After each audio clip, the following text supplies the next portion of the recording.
세 번째 말씀입니다. 아름다운 소식을 전하는 자여, 시온에 올라가서 외쳐라. 높은 산에 올라가서 외쳐라. 아름다운 소식을 전하는 자여, 예루살렘 성읍에 가서 외쳐라. 힘써 외쳐라. 두려워하지 말고 외쳐라. 이 말씀은 가끔은 저한테는 덜 미안합니다. 소리를 치는 사람이기 때문에.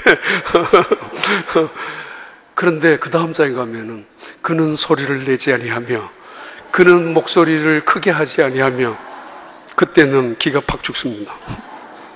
아무튼 아름다운 소식을 전하는 자여 외쳐라. 힘써 외쳐라. 두려워 말고 외쳐라. 무엇을 외치라고요? 너희 하나님을 보라 라는 말씀이었습니다. 2013년 한 해를 너희 하나님을 보라 라는 말씀으로 시작하고 오늘 1월 마지막 주일입니다. 어느 순간 속에도 성령님을 통해서 바로 여러분의 하나님을 볼 수 있는 믿음이 있게 되길 바라고, 그 믿음을 통하여 하나님을 바라볼 때마다 주님께서 줄 수 있는 지혜와 권능과, 아니 그 여호와의 놀라운 영광을 바라볼 수 있는 축복을 통하여 금년 한 해도 승리하며 살아가는 여러분들이 다 되시기를 주님의 이름으로 진심으로 축복합니다. 1990년 2월 11일 남아프리카 공화국에서는 대단히 중요한 사건이 일어난 일입니다. 한 사람이 석방된 날이기 때문입니다. 남아프리카 공화국만이 아니라 전 세계적으로 정치 역사상 대단히 중요한 전환점을 이루기도 한 그런 역사적인 날이기도 합니다. 바로 그날은 27년 동안이나 감옥에서 투옥 생활을 했었던 한 분이 석방된 날이기도 합니다. 아니, 그분이 석방했기 때문입니다. 그분의 석방을 환영하는 수많은 군중들이 8만 명이 속속들이 운집하기 시작했습니다. 27년 동안이나 감옥에 투옥되었던 그분이 수만 명이 모인 그 군중 앞에서 단상에 드디어 올라갔습니다. 그리고는 말씀을 하기 시작합니다. 지금 군중들은 그분의 입에서 어떤 말이 떨어질 것인가 숨을 죽이며 경청하고 있었고, 그리고 어떤 말이든지 사실은 그 말 한마디에 그들은 정부를 향하여 지금 당장이라도 달려가서 그들을 에워싸고 있는 경찰 병력들과 싸워서 희생할 수 있는 각오로 흥분되어져 있는 상황이기도 합니다. 나라를 바꾸자, 정부를 바꾸자 라는 말 한마디만 있었다면 그들은 모두가 죽을 각오를 하면서 그 말을 하신 그분의 뒤를 따라 행진할 수 있었던 시간이기도 합니다. 근데 그분은 말입니다, 이렇게 말을 시작합니다. 여러분 마음속에 있는 무기를 버리십시오. 여러분의 손에 들고 있는 무기도 내려놓으십시다. 그리고 용서를 합시다. 화해를 합시다. 화해와 간용을, 용서와 사랑을 전달하는 연설을 8만 명의 군중 앞에서, 흥분하고 있는 군중 앞에서 쏟아내었습니다. 그것은 연약한 노인의 목소리인 것 같이 들렸습니다. 이미 젊었을 때 감옥에 들어간 뒤로 72세가 되어서 석방받은 그 사람, 영락없이 힘 빠진 노인의 모습으로 그 군중 앞에 돌아서 있는 그분이지만은, 그래서 초라하기 짝이 없는 영락 없는 노인의 모습으로 힘이 없어서 우리 무기를 내려놓읍시다 라는 말로 들은 사람은 아무도 없었습니다. 적어도 27년 전에 흑백 악몽 같은 가장 악한 흑백 분리 정책을 가장 잔인할 정도로 쓰고 있는 남아프리카 공화국의 그 정책과 당당히 맞서 싸웠던 그 인권 변호사였던 그분 입에서 나온, 어떻게 보면 힘없는 목소리이지만은 그러나 그렇지 않았습니다.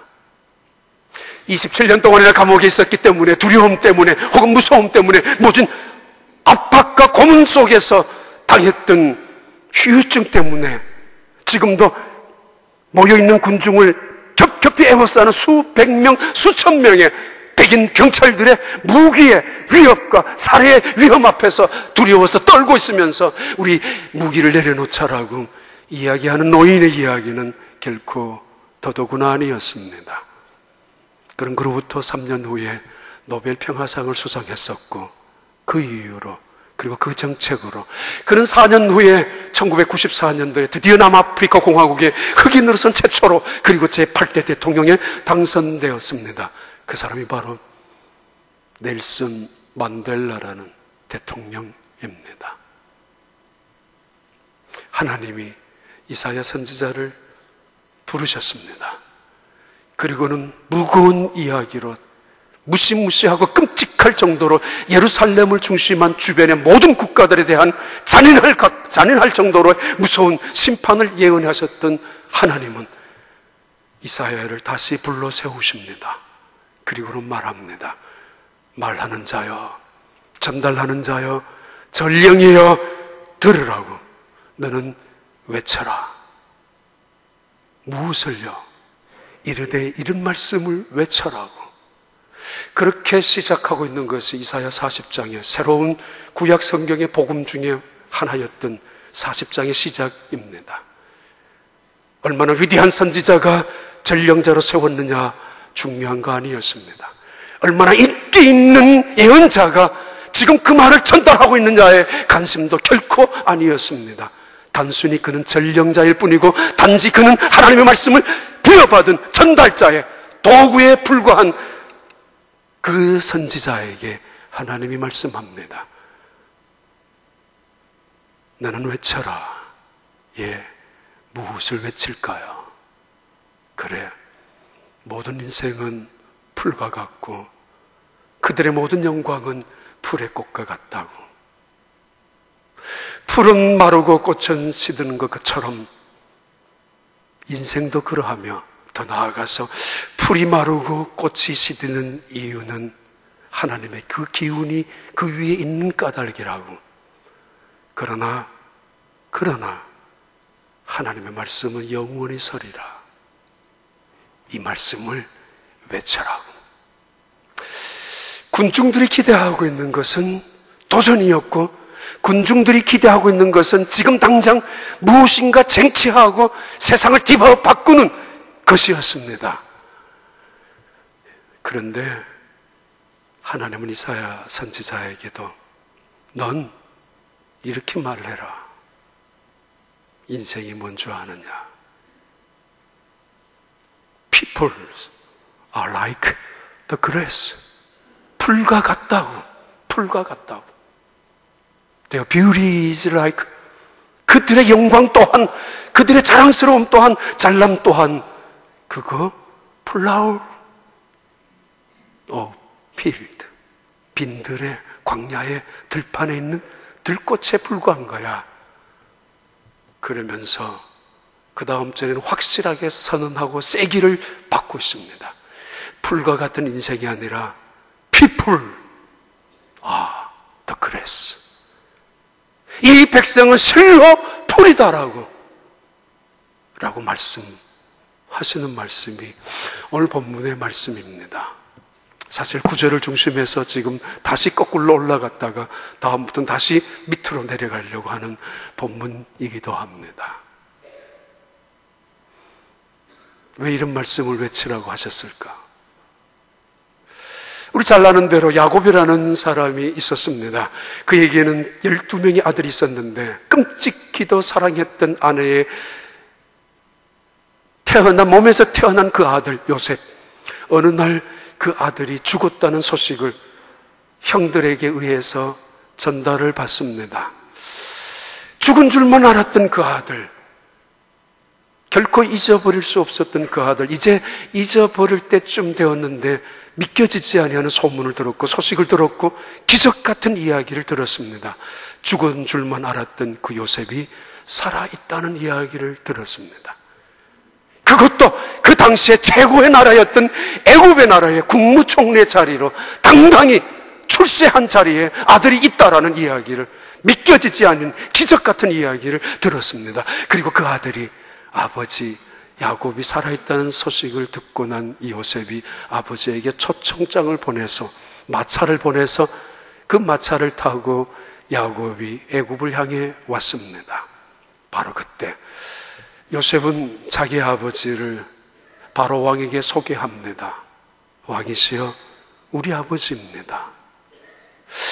그 만조백관이 있는 자리에서, 그 대단한 그 자리에서 어쩌면 부끄러울 수 있는 아버지, 어쩌면 초라하기 짝이 없는 영락없이 시골 농부이고, 아니 목동 출신의 양의 냄새가 풀풀 풍기는 그 분을 내세우면서 그것 때문에 무시당할 수도 있고, 그것 때문에 없은 여김을 당할 수도 있을 텐데도 불구하고 이분이 우리 아버지입니다라고 소개하고 있는 요셉.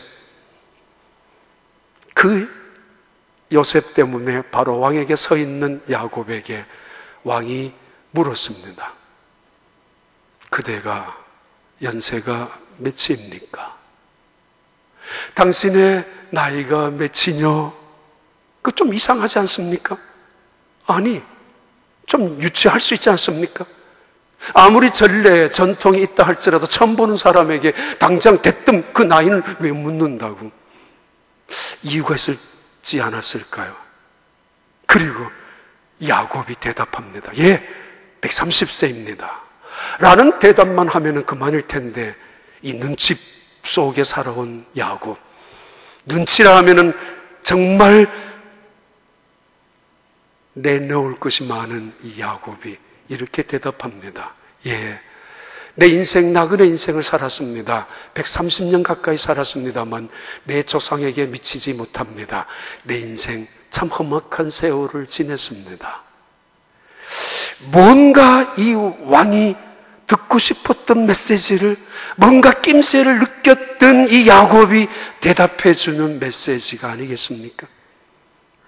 눈치 없이 왕한테 주절주절 넋두리 하듯이 나 정말 힘들게 살았어요, 주절주절 주책스럽게 왕한테 시간도 없는 그 자리에서 나 이렇게 살았습니다 라는 이야기를 결코 하는 것은 아닐 것입니다.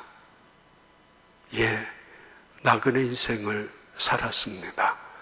130년을 살았습니다. 참 험난한 세월을 지내왔습니다. 왜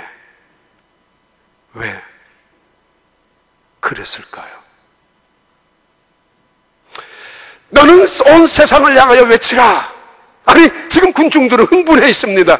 27년 동안이나 억울한 모진 고문 속에서, 고난 속에서 억압당한 채로 흑인이라는 이유 하나 때문에, 나라 전체가 80, 90% 가까운 흑인들이지만은 그 땅도 뺏기고 그 권력마저도 모조리 백인들에게 착취를 당한 채 살아갔던 그들에게 이제 이 분의 한마디면은 그 나라를 뒤바꿀 수 있는, 뒤엎을 수 있는 순간입니다만은 말합니다. 여러분, 무기를 내려놓으세요. 무기를. 인생은 풀과 같다고 첫 번째 주제입니다. 인생은 풀과 같고 그 모든 영광도 풀의 꽃과 같다. 첫 번째 주제 말씀입니다. 인생은 풀과 같습니다. 인정합니까? 결코 아니라고 할 것입니다.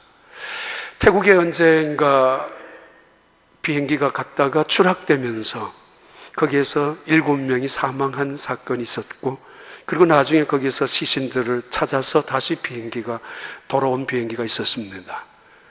그들이 타고 갔었던 비행기는 여객기, 그리고 승객들이 타는 좌석이 있는 비행기였습니다만은 시신이 돌아올 때 비행기는 짐을 싣고 다니는 비행기였습니다. 좋은 말로 바디백이 시신을 담아왔었고, 그냥 흔히 하는 말로 쓰레기통에, 쓰레기 담는 봉지에 사람의 시신을 담아왔었고, 좀 더 구체적으로 박스 속에 죽은 시체를 담아왔습니다. 결코 사람이 앉는 승객의 자리에 앉을 수 없습니다. 짐칸 속에 떨어집니다. 그게 인간입니다. 우리의 생명이 우리의 코끝에 있는데 이 코끝에 있는 이 호흡이 멈추어지면은 끝입니다. 끝이면은 쓰레기 봉지에 들어가는 것이 우리의 육체입니다. 베드로는 흩어진 유대인들에게, 디아스포라에게 이렇게 말합니다. 베드로전서 1장 24절의 말씀은 똑같은 말씀을 인용합니다. 그러므로 모든 육체는 풀과 같고 그 모든 영광은 풀의 꽃과 같으니 풀은 마르고 꽃은 떨어진다고. 너 나이가 몇이라고? 덩치가 큰 사람에게 한 번쯤 궁금할 때가 있습니다. 저 사람이 몇 킬로나 갈 것인가? 키가 대단히 큰 사람에게는 저분이 과연 키가 얼마나 클 것인가? 그걸 가끔씩 물을 수도 있지만 그러나 간단히 묻지는 않습니다. 이 왕이 야곱에게 뭔가 낌새를 느꼈고 그분의 얼굴을 봤을 때 인생에 뭔가 범상치 않은 삶을 살아온 흔적이 그 얼굴 모습 속에 느껴졌던 까닭에 아마 물었을 것입니다. 당신 몇 살이냐고. 도대체. 예, 전 나그네처럼 살아왔습니다. 목적지가 정해진 나그네가 어디에 있어요? 방향이 설정되어 있는 길을 걸어가는 나그네가 또 한 어디에 있습니까? 오늘은 이곳, 내일은 저곳, 정처 없는 것이 나그네입니다. 당장 끼니 한 때를 때우기 위한 걱정 속에 살아가는 것이고 내일을 위한 걱정 따위는 하지 않는 것이 나그네이기도 합니다. 이슬 피할 수 있는 곳이 어딜까? 그날 저녁 먹고 살고 자기의 잠자리를 찾아가는 것이 나그네입니다. 야곱이 어떤 사람입니까? 의지를 말한다면 몸부림을 쳐서라도 발버둥을 쳐서라도 그가 원했던 성공을 쟁취해내고야 마는 사람이 야곱입니다. 아니, 야곱이 어떤 사람입니까? 꾀를 말한다면 누구도 흉내낼 수 없을 만큼 꾀가 타의 추종을 불허할 만큼 원하고 싶은 거라면 수단과 방법을 가리지 아니하고 다른 사람을 짓밟고라서라도 약점을 이용해서라도 기회를 틈타서 결코 놓치지 않은 채로 쟁취하고야만은 그 사람의 야곱입니다. 술수와 수단과 깨를 부리고 사는 사람. 근데 그가 말합니다. 난 나그네처럼 살았습니다. 왜요? 새해가 시작된 지 벌써 한 달이 지나갑니다. 결심도 있었습니다. 이번에는 정말 이렇게 살 것이라고. 새로운 한 해가 시작됩니다. 가정은 이렇게 하고 직장은 이렇게 하고 내가 사업장은 이렇게 할 것이며 신앙생활은 내가 이렇게 할 것이다. 이제는 내가 이 교회 가서 이렇게 살 것이라고. 나 이제는 믿음의 생활을 이렇게 하며 살 것이라고. 누구나 소원을 가지고 누구나 계획을 갖고 품고 그래서 그 소원을 꿈꾸며 그 더 나은 삶을 위하여 변화를 위하여 때로는 겸손한 자리에 내려가서 살아갈 때도 있습니다. 야곱이 말합니다. 보니까 내 의지대로 이루어진 것은 아무것도 없었습니다. 내 깨로 무엇인가 얻은 것 같았지만 그것도 사실은 아니었습니다. 내가 원하지 않은 일들이 훨씬 더 많았고 내가 뜻하지 않았던 전혀 예상 밖의 일들이 내게 부딪혀 왔었고 정말 성공을 꿈꾸고 행복을 꿈꾸며 신앙의 영적인 성숙을 꿈꾸며 있었지만은 그러지 못한 순간이 훨씬 더 많았었고 때로는 뜻밖의 사건 속에서 뜻밖의 사람을 통하여 뜻밖의 장소에서 오히려 기쁨을 얻은 적도 있었습니다. 예, 저는 나그네처럼 살아왔습니다. 인생은 풀과 같다고. 그의 영광도 자랑스러움도 잘남도 풀의 꽃과 같다고. 마태복음 6장에서는 예수님께서 이렇게 말씀합니다. 너희가 어찌 의복을 위하여 염려하느냐. 들의 백합화가 어떻게 자라는가 생각하여 보라. 수고도 아니하고 길쌈도 아니하느니라. 29절입니다. 그러나 내가 너희에게 말하노니 솔로몬의 모든 영광으로도 입은 것이 이 꽃 하나만 갖지 못하였느니라. 솔로몬이 어떤 사람입니까? 솔로몬의 영광이 어떤 영광입니까? 그분이 살기 위해서 그분의 집을 짓기 위하여 13년을 궁전을 건축한 100만 명의 이상의 인부들이 모여서 13년 동안 건축한 그 궁전에서 사는 사람이 솔로몬입니다. 백향목을 레바논에서 운반해와서 대리석은 정말 가장 값비싼 대리석으로 짓기 시작한 그 궁전. 하루에 먹는 살찐 소가 40마리, 식탁에 올라간 양이 100마리. 어떻게 먹었겠습니까? 물론 왕이 먹는 거 모든 신하들이, 모든 궁녀들이, 모든 궁궐에 있는 사람들이 다 함께 먹었겠지만은 그의 아내가 1000명이라고. 그건 간두더라도 그의 영광, 명예, 그의 지혜, 그의 똑똑함, 누구도 그 앞에서 감탄하지 않을 만큼, 감탄을 누구나 다 할 만큼 대단한 지혜를 갖고 있었던 사람 솔로몬. 그래서 지중해를 연안을 중심해서 수많은 나라들이 벌벌 떨면서 조공을 바칠 만큼 벌벌 떨면서 자기의 딸들을 어떻게든지 갖다 바치려고 외교, 군사, 모든 정치 속에서 최고의 자리를 평점에 있었던 솔로몬. 그의 잘남도 들에게 꽃보다가 못하다고. 뭐 잘난 게 있다고, 뭐 대단한 게 있다고, 뭐 그거 하나 있으면 회개하기 힘들죠, 순종하기 힘들죠, 겸손하기 힘들죠. 남보다 조금 아는 거 더 있고 잘하는 거 좀 있고 남보다 더 가진 거 있으면 말이에요, 말합니다. 솔로몬의 영광이 누구에게 비교할 수 있겠습니까마는 이 꽃 하나만보다도 차라리 못하다라고. 인생은 얼마나 우리가 연약한 존재이고 더 나아가서 때로는 악한 존재인 것을 가르쳐주고, 더 심각한 것은 우리가 갖고 살아가는 그 모든 것들 때문에 너무 자랑하며 의시되며 건방 부리며 사는 거 아니라고.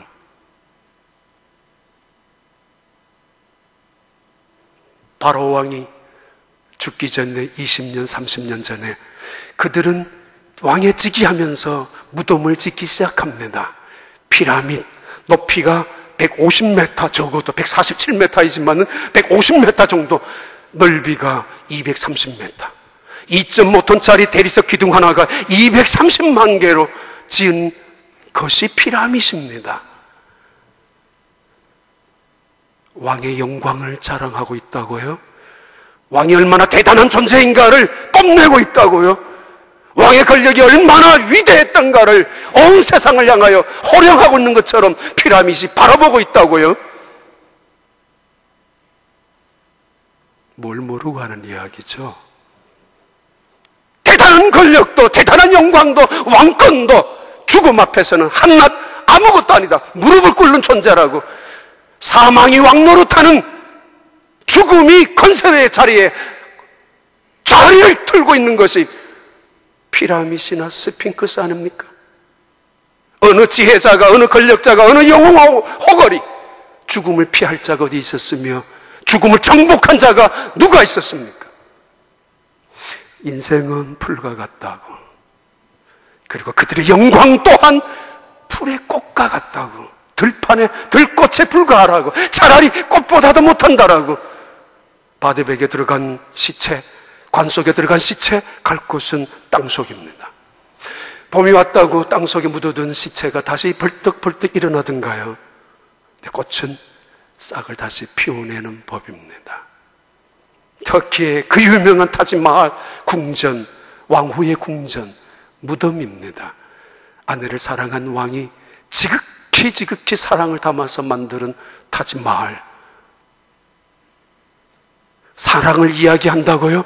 화려함을 이야기한다고요? 아름다움을 보여주고 있다고요? 왕이 얼마나 왕후를 사랑했는지 끔찍히도 여기고 있는 대단한 건물을 보여주고 있다고요? 아니에요. 인생은 이런 것이야. 죽음 앞에서 견뎌낼 존재는 아무도 없는 것이야. 너 나이가 몇이라고? 예, 나그네 같은 인생에 130년을 살아왔습니다. 뭔가 던져주는 메시지가 아닙니까? 왕을 향하여. 나 이렇게 살아왔지만은 내 뜻대로 살아온 거 아닙니다. 내 의지대로 견뎌온 것만도 아닙니다. 알고 보니 우리 나그네 같은 인생입니다. 처량한 탄식을 내뱉는 이야기가 주절주절 주책스럽게 한숨을 내뱉는 이야기가 아니라 짧은 그의 대답 속에 메시지가, 강력한 메시지가 담겨져 있습니다. 인생 당신 고집대로 사는 게 아닙니다. 당신의 의의로 살아가는 거 아닙니다. 당신이 지금 왕관을 쓰고 비단 옷을 입고 금호를 들고 있지만은 당신도 죽습니다. The grace wither, 시들어버리고 말고, the flower fades, 바짝 타서 없어지고 마는 것처럼 인생도 순식간입니다. 순식간에 일어나고야 말 것입니다. 그러면서 7절에 두 번째 말씀은 훨씬 더 구체적으로 세기를 받고 있습니다. 여호와의 기운이 풀과 꽃 위에 분다. 여호와의 입김이, 여호와의 성령이, 여호와의 섭리가 풀 위에도 꽃 위에도 머물고 있다라고. 물론 동쪽에서 불어오는 뜨거운 바람이 순식간에 그 아름다웠던 꽃을 떨어뜨릴 수 있는 것처럼이지만은 우리에게 섭리를 가르쳐주고 있는 말씀입니다. 그러면서 말하죠. 실로 참으로 꽃과 같은 인생이 아니라, 풀과 같은 인생이 아니라 인생은 풀이다 라고 말씀하고 있습니다. 너 나이가 몇이라고? 예, 130년을 살았습니다. 우리나라 말로 항상 하죠. 당신 몇 살이에요? 몇 살이나 먹었어요? 나이살이나 먹은 사람 왜 저래? 심지어 나이살이라 뭐 했으면서 왜 저렇게 살아가느냐고. 한 살을 먹었다는 이야기는 한 살을 살았다는 이야기입니다. 50살을 먹었다는 이야기는 50년을 살았다는 이야기인데, 물어봅니다.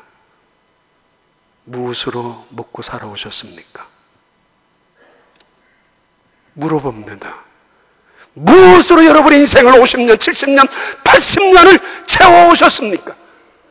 무엇 때문에 살아오셨습니까? 인생의 의미가 어디에 있었고, 어떤 인생을 살아오셨습니까? 얼마나 가치 있는 인생을 살아왔느냐고. 아니, 얼마나 복된 인생을 살아왔으며 때로는 저주스러운 인생을 살아왔는가. 나는 130년을 살아왔습니다. 130살을 먹었습니다. 그런데 험악한 세월을 살아왔습니다. 무슨 뜻인지 아십니까? 똑같은 고생을 하더라도 어떤 사람은 그 고생 속에서 하나님의 은혜와 사랑과, 그래서 겸손과 순종을 배우며 믿음의 자리에 먹고 하나님의 말씀을 먹고 살아가는 사람이 있는가 하면은, 똑같은 인생을 살아오면서 어떤 사람은 미움과 시기와 원함과 증오와 보복을 먹고 살아오는 사람들, 그래서 얼굴만 보면은 욕심과 교만으로 터득터득 묻어있는 사람들, 똑같은 인생을 살아왔지만은 이른 아침 이슬이 있습니다. 뱀이 먹으면은 그 이슬은 독을 만드는 법입니다. 그래요. 독을 채곡채곡 쌓아놓고, 그러나 토끼나 그리고 소가 먹으면 그것은 우유가 되는 법입니다. 몇 살 먹었느냐고요? 무엇을 먹고 살아오셨느냐라고요? 무엇 때문에 인생을 그렇게 살아오셨느냐고요? 이 험악한 세월 속에 살아왔던 야곱은 분명히 보여주고 있습니다. 겸손하고 감사한 인생의 모습을 보여주고 있는 태도가 그에게 지팡이를 의지한 채 기댄 채로 있는 야곱의 모습 속에서 우리에게 증거하고 있는 모습입니다. 나이가 들면 들수록 점점점 감사하는 사람이 있는가 하면 먹으면 먹을수록 원망하는 사람이 있습니다. 인생을 살아오면 살아올수록 그 살 속에서 점점 사랑하며 베풀며 살아가는 사람이 있지만은, 인생 살아오면서 살면서 더부살이, 인생살이, 하루살이, 별별살이 살아오면서 욕심으로, 이기심으로, 고집으로 덕지덕지 묻어인 채 살아온 사람도 있습니다. 뿌리는, 땅속에 있는 뿌리는 똑같은 뿌리인데 부들부들한데 올라온 나무들은 때로는 가시를 맺히기도 하고 때로는 꽃을 피우기도 합니다. 하나님의 은혜가 어디에 있었을까요? 야곱은 태어나기 전부터 어머니 잉태 속에서 맏아들이 되려고 싸웠던 아들이 야곱이었습니다. 이 야곱 태어난 이후에 장자권을 획득하기 위하여 남의 약점을 기회를 엿보아서 탈취한 사람 야곱, 자합자득이었습니다마는 라반의 집에서 이용당할 대로 이용당하고 그런 야곱을 끝까지 착취했었던 야곱, 삼촌 라반에 의해서 살아왔던 이 야곱. 그러나 그럼에도 불구하고 성공도 있었고 쟁취도 있었고, 그리고 사랑하는 아내를 위하여 14년, 15년이나 의지를 가지고 일하면서 드디어 가정을 이루었던 이 야곱. 그런데 그의 집안에는 어렸을 때부터 늘 술수가, 수단이 있었던 형하고, 라반의 집에서도 한 번도 마음 편할 날이 없었던, 돈을 가지고 벌어서 고향으로 돌아왔었던 야곱이지만은 야복강가에서는 두려움에 떨어 했었던 야곱. 하나님의 은혜는 정작 그가 외로웠던 베델 들판에서, 쫓겨다녔던 도망자의 신세 속에서, 그가 야복강에서 두려움을 통하여 오직 하나님만을 바라보며 벌벌 떨었던 그 순간에 하나님의 은혜가 있었음을 고백합니다. 실패한 밑바닥의 자리에, 오해와 핍박을 받았던 서러웠던 자리에 고통스럽게 눈물을 흘렸었던 그 자리에 하나님의 은혜가 있었음을 그는 고백합니다. 나그네 삶 속에서 하나님의 은혜가 있었음을, 험악한 세월 속에서 하나님의 축복이 있었음을 고백하고 있는 이 야곱의 고백이 바로 왕을 향하여 증언하고 있는 신앙의 간증입니다. 풀은 마르고 꽃은 떨어지는데 그 위에 하나님의 기운이 있다라고. 실로 그러므로 이 백성은 바벨론, 아수르 아니면 이집트의 그 백성은 권력을 갖고서, 무기를 갖고서, 화려함을 가지고, 웅장함을 가지고 성곽을 쌓아놓고 성벽을 쌓아놓고 대문을 견고하게 가두어 놓고 있는 그 나라, 그들을 향하여 하나님 말씀합니다. 풀이다, 풀이야. 내가 입김만 하나 불어버리면 순식간에 말라지고야 말 것인데, 순식간에 떨어지고야 말 것인데 저렇게 잘난 척하고 있어. 그 문을 닫아 놓는다고 그 세이프티 디파짓이, 아니면 그 궁궐 같은 집 안에서, 아니면 너의 가지고 있는 잘남이, 의로움마저도 너를 지키는 줄 아느냐? 아니야, 아니야, 아니야.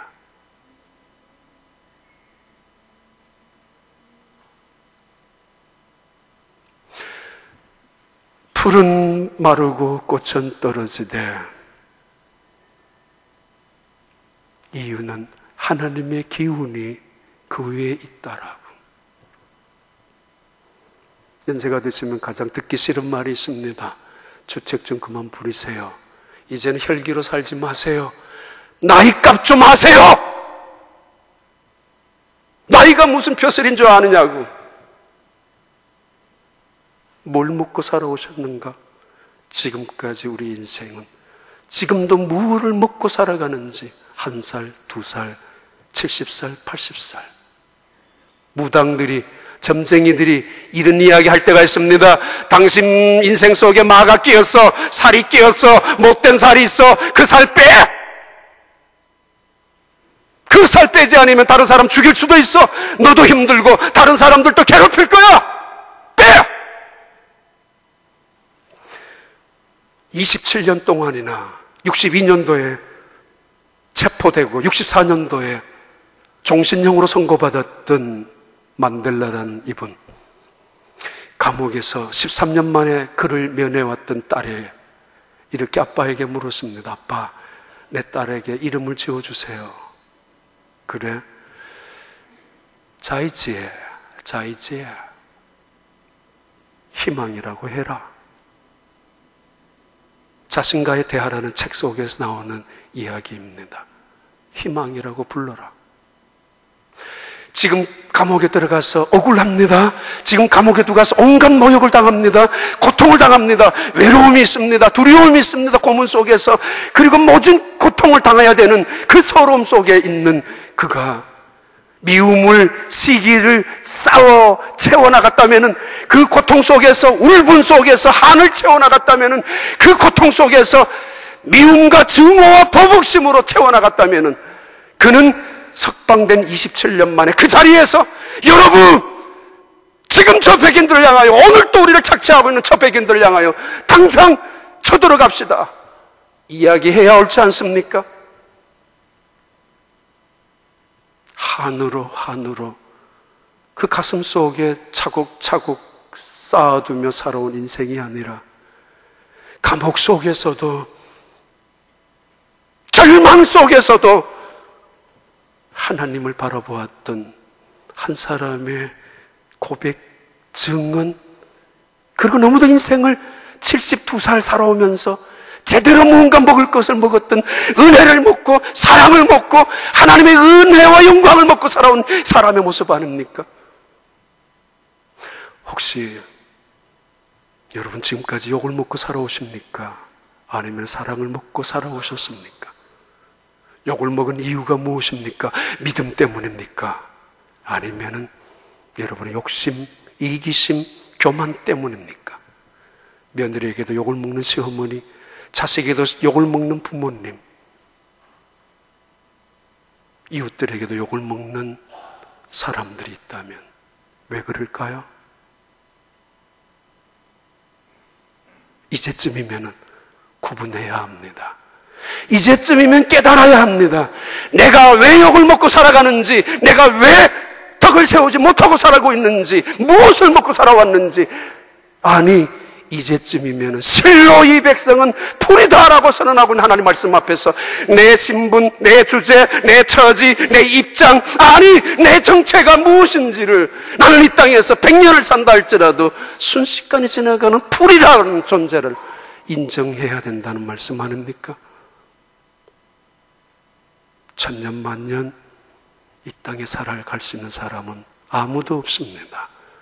그래서 덧없이 살아가라고요, 무성하게 살아가라고요, 아무 의미도 없이 살아가라고요, 풀과 같은 인생이기 때문에 그렇지 않습니다. 마지막 세 번째 말씀은 우리에게 단호하게 우리 삶의 원리를 가르쳐주고 있습니다. 그러나 우리 하나님의 말씀은 영원히 서리라. 우리 하나님의 말씀은 영원히 서리라. 영원한 것이 뭐예요? 대단한 것이 뭐예요? 굉장한 것들이 뭐예요? 오늘 본문의 중요한 주제는 이 말씀 때문입니다. 그래서 우리를 풀과 같은 연약한 존재, 풀의 꽃과 같은 아주 대단하지 못한 존재, 어쩔 수 없이 떨어질 수밖에 없는 존재, 하나님의 기운이 불면은, 아니 하나님의 손길이 떨어가면은 죽을 수밖에 없는 순식간에 풀 같은 인생이지만은, 그러나 명확하게 우리에게 보여주는 말씀이 이것입니다. 그러나 하나님의 말씀은 영원하다. 그리고 영원히 서리라. 신실하신 하나님의 약속은 결국 성취되고 만다는 사실입니다. 하나님의 약속은 반드시 이루어지고야 만다는 이야기입니다. 봐요. 마차가 6대 나와 한꺼번에 지나가는 바벨론의 그 궁전, 성전, 성벽이 견고합니까? 보이지 않는 하나님의 말씀이 견고합니까? 로마의 황제의 그 군대가 견고했습니까? 초대교회 성도들이 견고했습니까? 이집트, 아수르, 바벨론 나라의 대단한 권력들이 영원했습니까? 영원합니까? 하나님의 말씀이 영원한 것 같습니까? 무엇이 무너질 것 같습니까? 무엇이 영원할 것 같습니까? 세상은 말합니다. 바로의 궁궐이라고, 바로의 권력이라고, 이집트의 권력이라고. 봐라! 피라밋을 봐라! 대단하지 않느냐라고. 진시황제를 봐라! 만리장성을 봐라! 웃기는 이야기입니다. 패배자의, 인간이 얼마나 초라한, 인간의 능력이, 지혜가 얼마나 대단한 기술을 가지고 만리장성을 쌓았다는 것이 아니라 인간의 힘은 풀이다라는 것을 이야기하잖아요. 영원한 것은 오직 하나님의 말씀 외에는, 하나님 그분 외에는 영원한 것이 없다는 이야기 아닙니까? 이제쯤이면 물질에 너무 연연하지 마십시오. 인간의 인심에 너무 급급해하고 조급하지 마십시오. 욕심 부리지 마십시오. 그리고 교만하지도 마십시오. 하나님의 말씀만이 영원합니다. 하나님의 말씀만이 영원히 서는 말씀입니다. 베드로전서 1장 25절의 말씀은 이렇게 계속합니다. 모든 인생은 풀과 같고 그 모든 영광은 풀의 꽃과 같으니 이 말씀, 그러나 하나님의 말씀은 영원하다. 25절에는 이 말씀이 바로 너희에게 전한 복음이라고. 사망이 왕노릇하는 이 세상 속에 그리스도께서 오셔서 은혜가 왕노릇하는, 생명의 새로운 역사가 왕노릇하는 역사를 우리에게 보여주었고 증거해 주셨습니다. 다 무너질 것이고 다 순식간에 없어질 것이지만은 하나님만은 어제나 오늘이나 영원토록 동일하실 분이며 하나님의 입에서 나온 말씀은 결코 시건함 없이 이루어질 것이라는 말씀으로 우리에게 들려주었습니다. 그것이 복음입니다. 아름다운 소식을 전하는 자여 외쳐라. 아름다운 소식을 전하는 자여 힘써 외쳐라. 뭐를요?